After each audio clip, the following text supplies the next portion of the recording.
Chers amis, bonjour. En ce 4e dimanche de Carême, célébrons l'Éternel qui accomplit toujours ce qu'il promet. Lecture du livre de Josué. L'arrivée du peuple de Dieu en terre promise.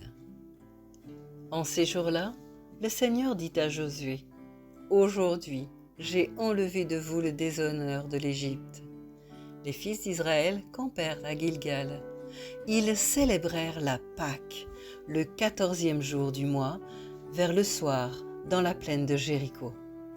Le lendemain de la Pâque, en ce jour même, ils mangèrent les produits de cette terre, des pains sans levain et des épis grillés. À partir de ce jour, la manne cessa de tomber, puisqu'ils mangeaient des produits de la terre. Il n'y avait plus de manne pour les fils d'Israël qui mangeaient cette année-là ce qu'ils récoltèrent sur la terre de Canaan.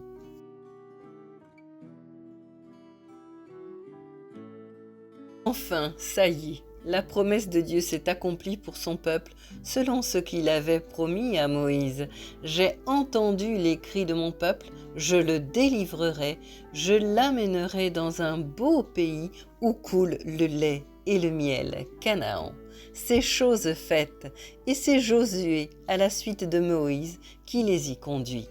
C'est là, à Gilgal, le lieu où Dieu a promis que l'opprobre de son peuple serait ôté, qu'ils célèbrent la Pâque en mémoire de leur Dieu qui délivre de l'esclavage de l'Égypte, tout comme Dieu se souvient de ce qu'il avait promis à Sarah dans le livre de la Genèse au verset 21, l'Éternel accomplit pour son peuple, là encore, ce qu'il avait promis. Dans le livre de Josué, il est intéressant de noter que lorsque le peuple de Dieu entre enfin dans la terre promise, Dieu supprime la manne, car ils ont acquis au cours de cette marche tout ce qui leur permet de profiter de tout ce que Dieu met à leur disposition dans ce nouveau beau pays, dans un nouvel environnement. La manne leur était apparue dans le désert alors que ce peuple marchait encore vers Canaan.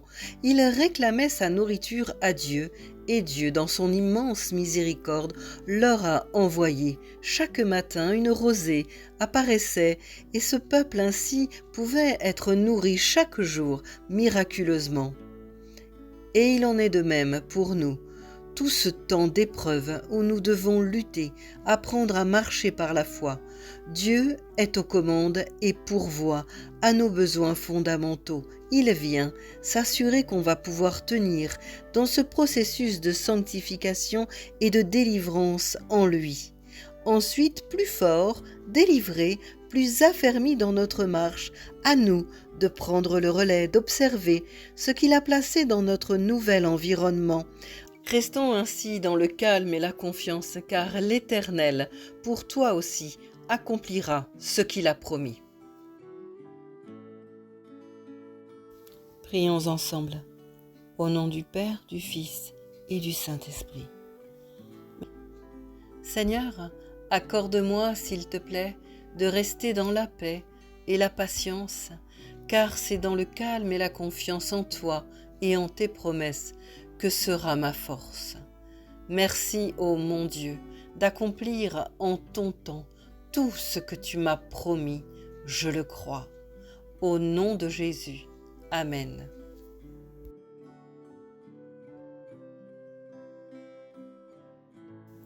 Notre Père qui es aux cieux, que ton nom soit sanctifié, que ton règne vienne, que ta volonté soit faite sur la terre comme au ciel. Donne-nous aujourd'hui notre pain de ce jour. Pardonne-nous nos offenses, comme nous pardonnons aussi à ceux qui nous ont offensés. Ne nous laisse pas entrer en tentation, mais délivre-nous du mal, car c'est à toi qu'appartiennent le règne, la puissance et la gloire, pour les siècles des siècles. Amen. Si ce message vous a encouragé ou si vous pensez qu'il peut encourager un de vos proches, partagez-le. Mettez le petit pouce afin de bénir un plus grand nombre et booster cette vidéo dans les algorithmes. Abonnez-vous pour recevoir la chronique de dimanche prochain. Prenez bien soin de vous. Belle semaine à chacun et à dimanche prochain.